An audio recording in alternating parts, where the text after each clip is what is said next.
ngendikan inna hadzal dina matinun fa'ughilu fihi birifqin. Agama ini ideologinya mantap, logikanya mantap, maka kawallah dengan santai saja, yang rileks.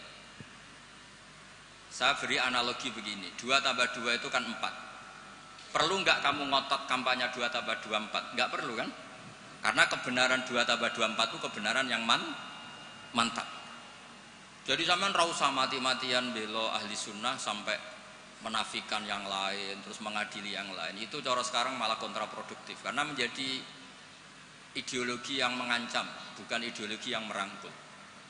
Sehingga guru-guru kita, mulai Bapak kula piyambak, Mbah Mun, Pak Hamid, niku ketemu kelompok macam-macam nggih mboten terlalu ketok ekstrim. Bukan karena ngakui, tapi memang itu tidak produktif. Bangsa seneng tukaran, seneng geger itu tidak produktif. Karena inna hadzal dina matinun fa'ughilu fihi birifqin. Agama ini sudah aman, sudah bagus, maka kawallah dengan halus. Ya kayak orang kampanye di Indonesia tentang pentingnya makan nasi, orang tahu semua lah, tidak usah kamu cerita gizinya nasi gini, asupan nasi fungsinya gini. Orang sudah tahu lah fungsinya apa? Nasi. Begitu juga fungsinya madhab ahli sunnah apa? Wal jamaah. Satu madhab yang sanadnya jelas, akurasinya jelas.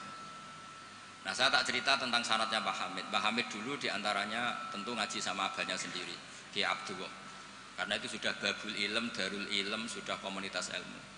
Di antaranya beliau pernah ngaji juga di Kiai Khalil Harun. Kiai Khalil Harun masih pernah mbah-mbahnya Mbah Maimun.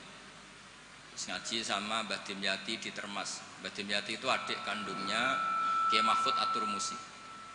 Jadi kalau sanadnya Mbah Hamid pakai Termas ya Mbah Hamid, Kiai Dimyati At-Turmusi, lalu Mbah Mahfud Termas, terus Sohibul I'anas Sayyid Abi Bakar Sato, terus Sayyid Ahmad Zaini Dahlan.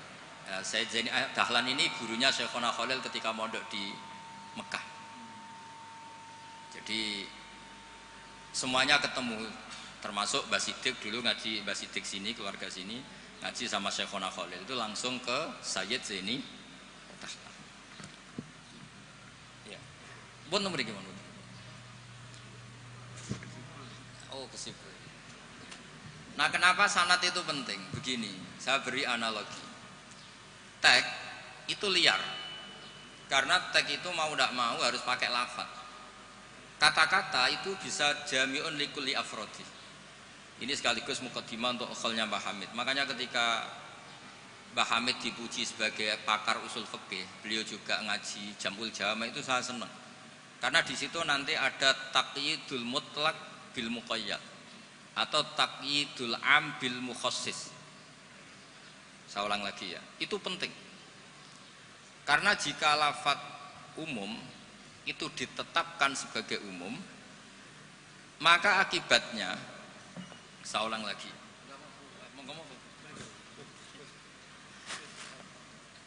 ya saya teruskan ya.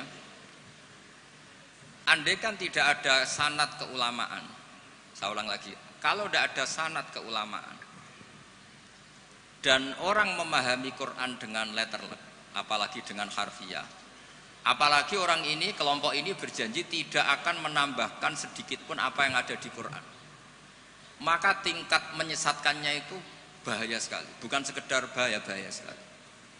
Saya beri contoh, misalnya contoh yang gampang-gampang saja, yang jusnya belum terlalu jauh. Wa antasma'u bainal ukhtaini illa ma qad salaf. Di antaranya kita tidak boleh nikah perempuan, misalnya Anda menikahi Mbak Sri gitu, sekaligus nikahi adiknya. Wa antasma'u bainal ukhtain. Itu jelas di Quran hanya menyebut wa antasma'u bainal ukhtain. Zaman Nabi Sugeng, Nabi itu ya nambahinnya hanya sedikit. Wala bainal mar'ati wa ammatiha wala bainal mar'ati wa kholatiha. Juga enggak boleh kamu nikahi Sri sekaligus nikahi buliknya atau budenya, baik dari bapak maupun bulik dari ibu. Berarti yang disebut Quran hanya bainal ukhtain, yang disebut hadis hanya bainal ma'rati wa ammatiha wa kholatiha, hanya dua orang, dua kelompok.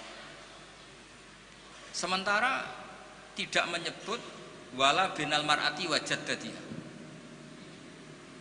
Kemudian orang-orang fikih yang muktabar semuanya sepakat tidak boleh nikahi perempuan dan orang yang ada hubungan mahram. Sehingga ada kaidah dua perempuan Yang andai kan salah satu itu lelaki kok tidak boleh nikah, maka tidak boleh dinikahi satu lelaki fi nikahin wahid. Artinya kalau ada orang kampanye hanya megang Quran tidak lebih tidak kurang, berarti dia hanya mengharamkan al-jam'u bainal ukhtain. Itu betapa bahayanya dalam Islam. Terus orang nikah istri dan budenya, orang nikah istri dan mbahnya, mbah dan cucunya, kayak apa bahayanya?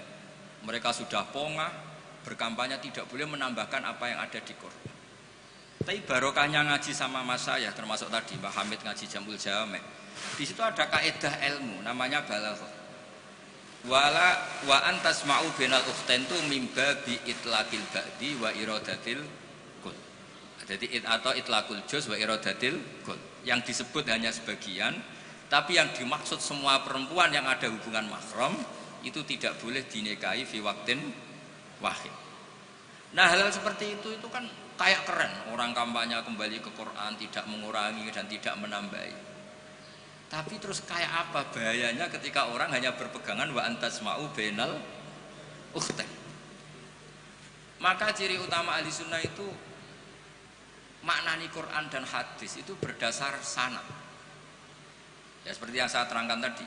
Kalau saya misalnya saya ngaji Mbah Mun ngaji Mbah Karim ngaji Syekhona Khalil, Mbah Hamid ngaji Mbah Dimyati Termas, Mbah Dimyati ngaji Mbah Mahfud ngaji Sayyid Abi Bakar Sato, Sayyidul Li'anah, beliau ngaji Sayyid Zaini Dahlan. Atau di sini keluarga besar Mbah Siddiq kalau pakai buyut-buyut misalnya Mbah Siddiq ngaji Syekhona Khalil ketemu di Sayyid Zaini Dahlan terus sampai Syekh Utsman Ad-Dimyati sampai Rasulullah Shallallahu alaihi wasallam. Nah, pemanaan ini penting. Lafaz itu nggak boleh mengikat.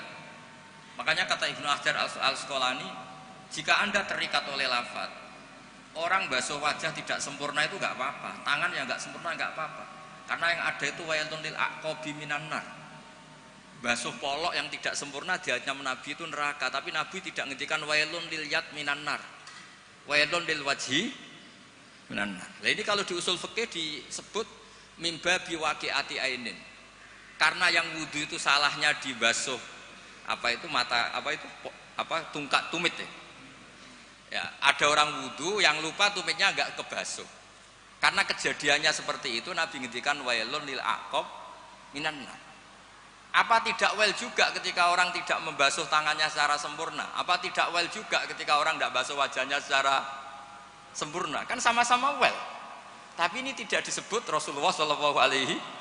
Nah, misalnya Anda fanatik, pokoknya saya persis hadis yang wailun hanya lil aqab. Kalau tangan nggak apa-apa, wajah nggak apa-apa. Lu itu gendeng apa goblok? Wes goblok kampanyane saya berpegangan hadis orisinil kata Pak Idris tadi asli katanya. Nah, jadi bahayanya baca hadis tanpa ilmu usul fikih kira-kira seperti itu.